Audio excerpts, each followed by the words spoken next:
사무엘상 3장 함께 읽겠습니다. 아이 사무엘이 엘리 앞에서 여호와를 섬길 때에는 여호와의 말씀이 희귀하여 이상이 흔히 보이지 않았더라.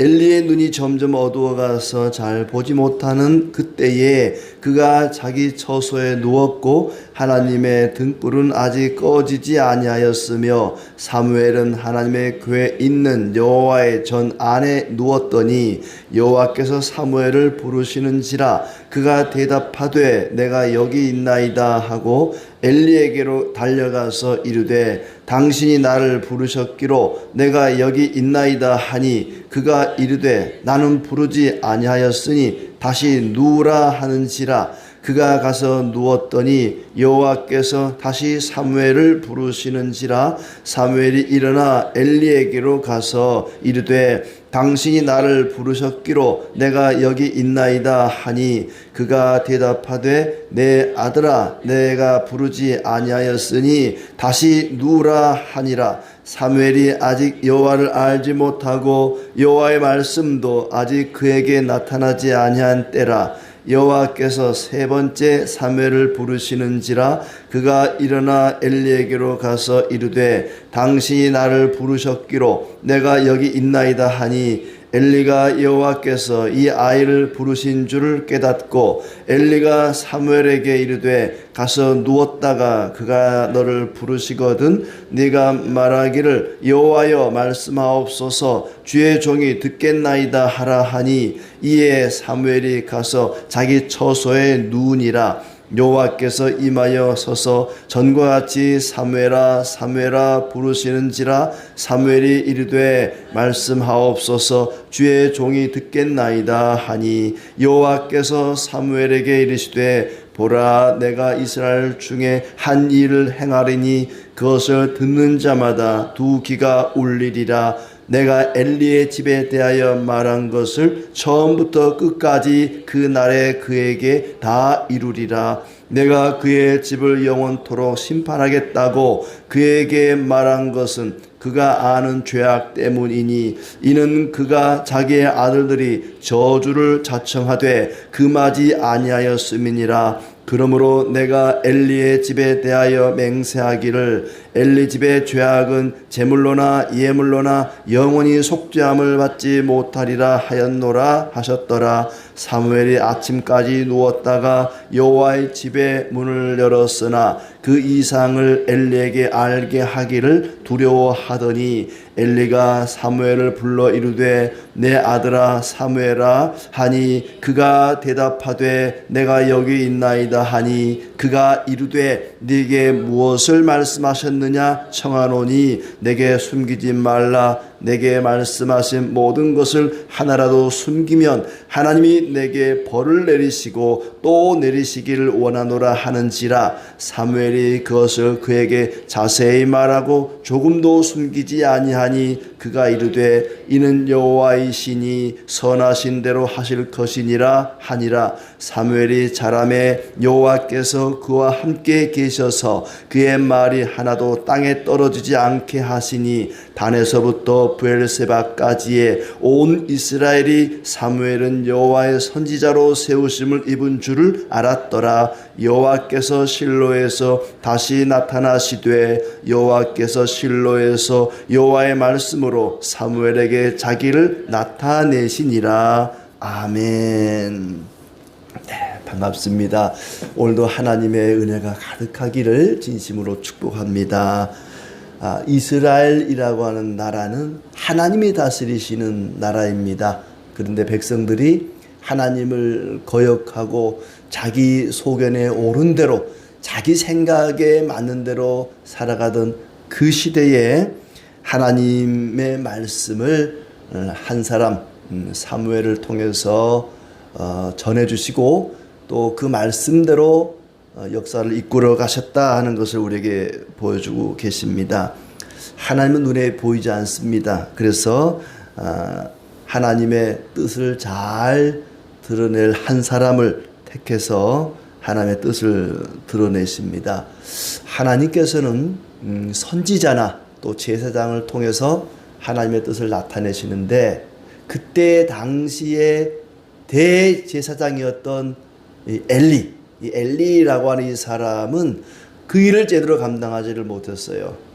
뭐 나이가 많은 것도 있겠지만은 영적으로도 굉장히 어두운 그런 사람이었고, 특히 대제사장의 아들들은 자동적으로 아버지의 뒤를 이어 대제사장이 되어야 되는데 그 아들들의 행실이 2장에 나오죠. 얼마나 방종하고 또 비참하고 참 타락했는지, 하나님께 드릴 고기를 삶고 있을 때에 갈고리로 그걸 꺼내다가 먼저 자기들이 먹고, 또 아직 삶지 않은 고기는 날 걸로 갖다 구워 먹기도 하고, 구운 고기를 내놔라, 삶은 고기, 수육을 내놔라 하면서 하나님을 멸시하고 또 성전에서 일하는 여인들과 간음을 하고, 이런 아주 못된 짓을 했던, 도저히 제사장으로서는 해서는 안 되는 일들을 일삼았던 그 아들들로 인해서 하나님께서 이제 한 사람 사무엘을 부르십니다.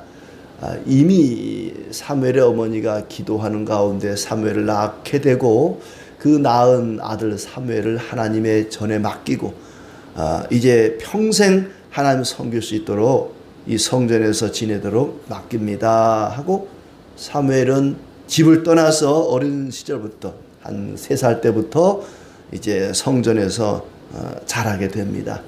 그 사무엘이 한 청소년 시기 10대쯤에 있었던, 처음으로 이제 하나님 말씀을 듣고 전했던 한 사건을 우리에게 소개하고 있습니다.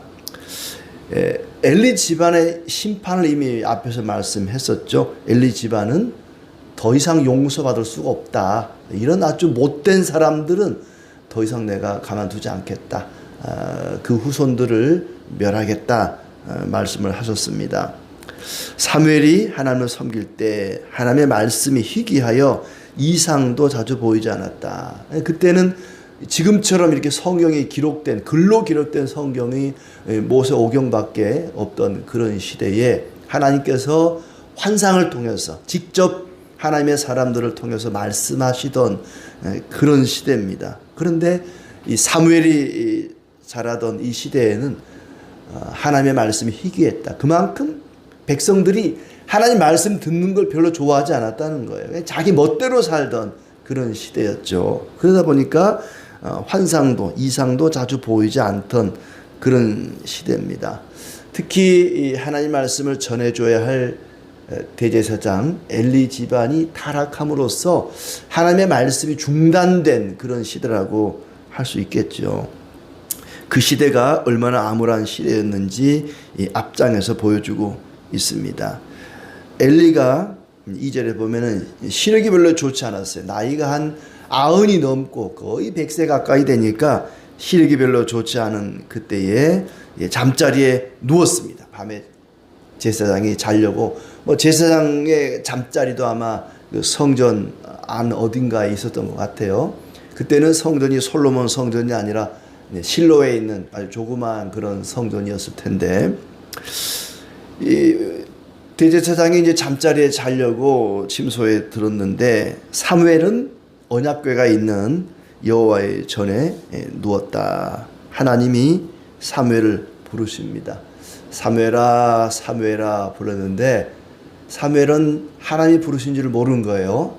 엘리 제사장이 부른 줄 알고 엘리에게 달려가서 내가 여기 있나이다. 저를 부르셨습니까? 사무엘은 어린 아이 때부터 성전에서 자라면서 엘리가 제사장이 자기 아들처럼 키운 거죠. 그렇게 저를 부르셨습니까? 하고 갔더니 아니다. 내가 너 부르지 않았다. 자다 말고 웬 봉창 두들기는 소리냐. 자라. 또 부르는 거예요.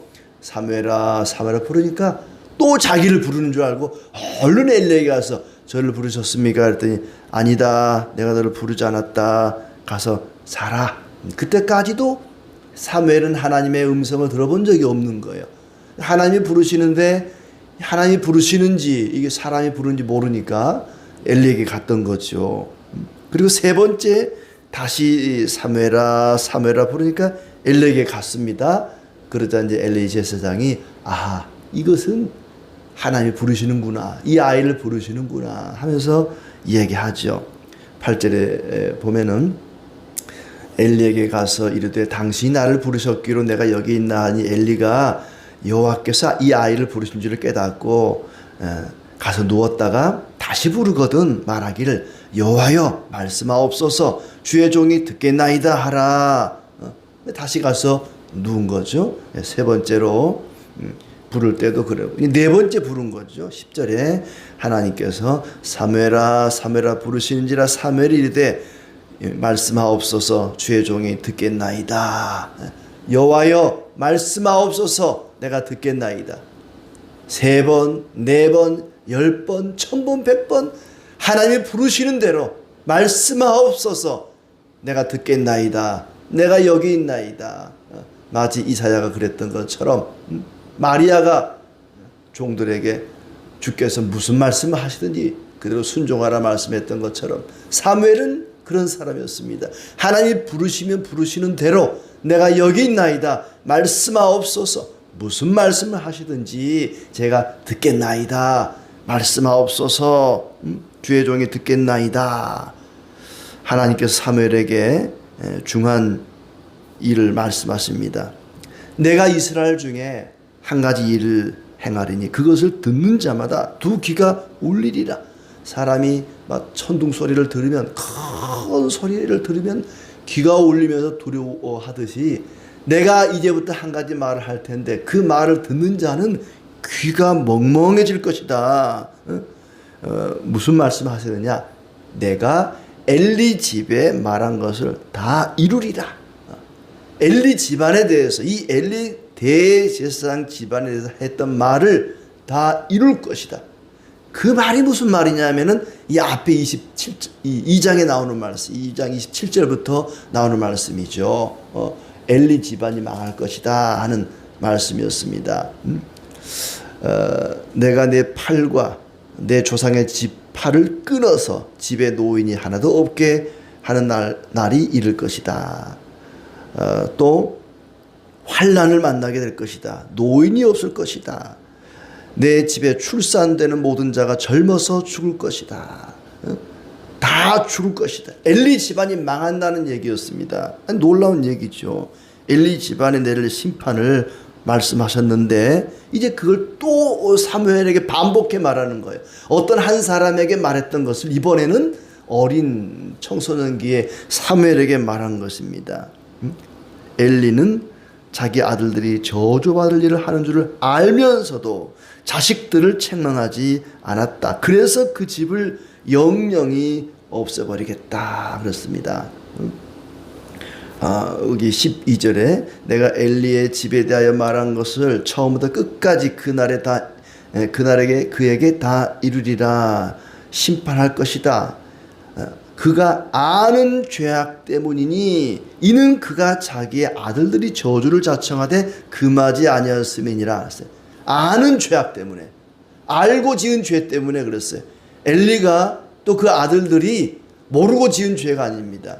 하나님은 알고 지은 죄와 모르고 지은 죄를 구분하십니다. 알고 지은 죄라는 거예요. 알면서도 아들들이 그렇게 하면 안 된다는 걸 알면서도 방치한 거예요. 자식들이 성전의 여인들을 간음하고 하나님께 드릴 고기를 먼저 갖다가 좋은 부위만 골라 먹고 하나님 멸시하고 사람을 멸시하는 그런 아들들의 못된 행실을 보고도 엘리가 방치를 했죠. 뭐라고 했습니까? 얘들아 그러지 마라 이것만 한 거예요. 따끔하게 막 혼을 내고 제사장직을 박탈을 하든지 몽둥이로 두들겨 패든지 뭔가 아주 따끔하게 했어야 되는데 말로만 우유부단한 거죠. 이놈들아 그러면 안 된다 그러지 마라 이렇게 하고 만 거예요. 다 알면서도 그것이 얼마나 큰 죄인지를 알면서도 아주 무책임한 아버지였던 거죠. 아침이 밝자 사무엘이 엘리에게 자기가 본 이상을 알리기를 두려워했다. 왜냐 엘리 집안의 멸망을 엘리 본인에게 말한다는 게 어린 사무엘에게는 굉장히 부담스럽고 어려운 일이었겠죠. 그러자 엘리가 사무엘에게 말하죠. 하나님이 너에게 말한 것을 조금도 숨기지 말고 있는 그대로 이실직고 하거라. 다 말해야 된다. 그러자 사무엘이 하나도 숨김없이 말을 했습니다. 사무엘이 자랄 때 하나님께서 함께 계셔서 그의 말이 하나도 어긋나지 않고 다 이루어지게 하셨다. 모든 이스라엘 사람이 사무엘이 주님이 세우신 예언자임을 알게 되었다. 그리고 여호와께서 실로에서 말씀으로 자기를 나타내셨다. 엘리의 아들들이 그렇게 아주 못된 나쁜 사람들이었지만은 거기서 함께 자란 사무엘은 그들을 물들지 않았습니다. 아주 못된 사람들을 물들지 않고 그래도 경건하게 하나님 말씀대로 잘 자랐다는 것이 하나님의 은혜이죠. 하나님은 하나님의 뜻을 따르지 않는 자들을 사용하지 않으십니다. 하나님께서 2장 30절 끝에 보면 그런 말씀 하시죠. 나를 존중히 여기는 자를 내가 존중히 여기고 나를 멸시하는 자를 내가 경멸하리라. 하나님은 하나님을 존중히 여기는 자를 사용하시지 하나님을 경멸하는 자, 멸시하는 자는 사용하지 않습니다. 엘리의 아들들은 하나님을 멸시하는 자들이었습니다. 하나님께서 엘리의 아들들을 심판하겠다. 이미 어떤 한 사람에게 말씀했어요. 2장에서. 그러면 그들은 멸망하시면 되지. 심판하시면 되지. 왜 또 사무엘을 통해서 또 심판한다고 말씀을 하실까요? 내가 엘리 아들들을 심판할 것이다. 가만두지 않을 것이다. 그 후손을 다 죽일 것이다 했으면 그냥 그대로 실행하시면 돼요. 그런데 하나님이 왜 사무엘을 통해서 또 말씀하실까요? 앞에서 말했던 것은 경고입니다. 경고. 회개하라는 거예요. 돌이킬 수 있는 기회를 준 거예요. 그때 돌이켰어야죠. 그런데 그런 경고의 말씀을 듣고도 무시하고 똑같은 죄를 또 반복하는 거예요. 그것이 얼마나 나쁜 일인지 죄인지를 알면서도 또 반복한 것입니다. 하나님께서 2장에서 경고한 것은 회개하라는 기회를 주시는 거죠. 긍휼이 풍성하신 하나님이기 때문에 하나님은 기회를 주신 겁니다. 회개해라. 그렇지 않으면 너희를 가만두지 않겠다. 엘리 아들들은 축복의 기회를 날려버린 겁니다. 저주의 기회로 만들고 말았어요. 대제사장의 아들들로 태어난다는 것은 요즘으로 치자면 금수저 물고 태어나는 것입니다. 재벌 아들로 태어나는 것보다 더 귀한 금수저예요. 그런데 하나님을 인정하지도 않고 사람을 존중하지도 않고 하나님 두려워하지도 않고 결국 축복의 기회를 저주의 기회로 만들고 말았습니다. 하나님께서 사무엘을 통해서 다시 한번 그들에게 저주의 말씀을 선언하십니다. 하나님께서 왜 엘리 아들들의 죄를 엘리에게 책임을 물을까? 자식들의 죄를 왜 아버지에게 그 책임을 묻는가? 아들들의 죄를 알았지만 적극적으로 말리지 않은 거예요. 아버지로서 무책임한 거죠. 아들들의 죄, 자식의 죄는 부모에게 또 책임이 있다는 거죠. 부모들이 자식을 위해서 기도해야 할 이유가 거기 있습니다. 이제 다 큰 자녀는 어떻게 할 수가 없어요. 부모가 뭐 어떻게 말한다고 듣는 것도 아니고 이제는 자식을 위해서 기도하는 일밖에 없는 거죠. 정말 자식을 살리려고 했다면 바른 길로 가도록 따끔하게 혼을 내고 뭔가 조치를 취했어야죠. 불구덩이를 걸어가는 아이를 보고도 말로만 얘야 그리 가면 안 된다 가지 마라 말로만 하면 어떡해요. 가서 막 멱살을 잡고 옷을 끄집어 잡고 막 끌고 오든지 옆으로 밀치든지 아이를 살리려면은 절벽을 향해 걸어가는 어린 아이를 얘야 가지 마라 그리 가면 안 된다 말로만 해가지고는 안 되죠. 뛰어가서 뭐 끌어안고 옆으로 쓰러지든지 뭔가 단호한 조치를 했어야 되는데 이 엘리는 그렇게 하지 않았다는 것입니다. 죄에 대해서는 단호해야 됩니다. 하나님을 믿는 사람들은 이 죄에 대해서 다른 건 몰라도 이 죄에 대해서만큼은 싸워서 이겨야 돼요. 죄는 싸워야 될 상대입니다. 죄를 맞서서 싸워야 됩니다. 말로만 해서는 안 되는 일이죠.